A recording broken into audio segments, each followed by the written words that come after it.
She remembers the details vividly, the night she says she was raped. It changed her life, and she feels lucky to be alive. News Channel 5's Tracy Carlos spoke with a woman who claims accused serial killer Anthony Sowell attacked her. Tracy.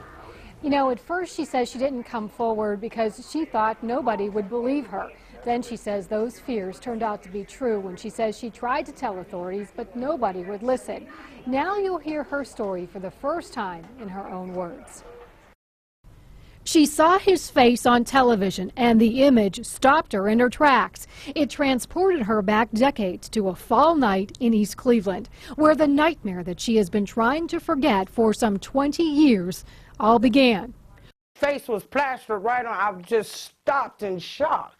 I really was in shock. You know, my whole body was like trembling because I was looking at the guy that I knew had raped me 20-something years ago. This man stole my life from me. We're using her nickname, Lisa, and we're not showing you her face. She is 46 now and says accused serial killer Anthony Sowell raped her when she was just 23. The night started, she says, with the two of them having a couple of beers outside an apartment building that used to be here. It was called the Animal House by police because it was known for trouble. The two walked a short distance to this spot where a Big Boy restaurant used to be.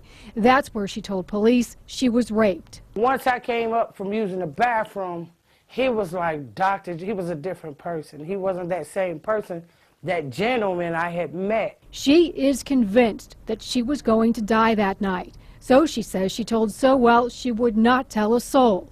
I convinced him to go back and get my clothes. I told him we could go over his house or whatever. But when he turned around to get my clothes, I jumped that fence and ran.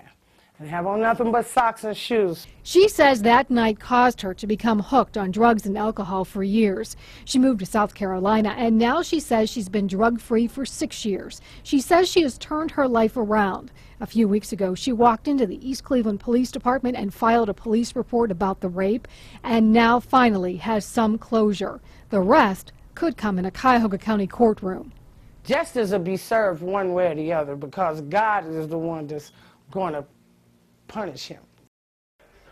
Now, we don't know if these latest allegations against Sowell will play a role in his upcoming trial. In the newsroom, Tracy Carlos, News Channel 5.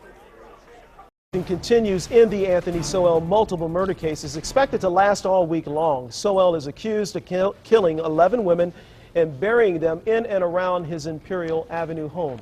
While Sowell usually sits stone-faced, today he actually smiled during an exchange with his lawyer. New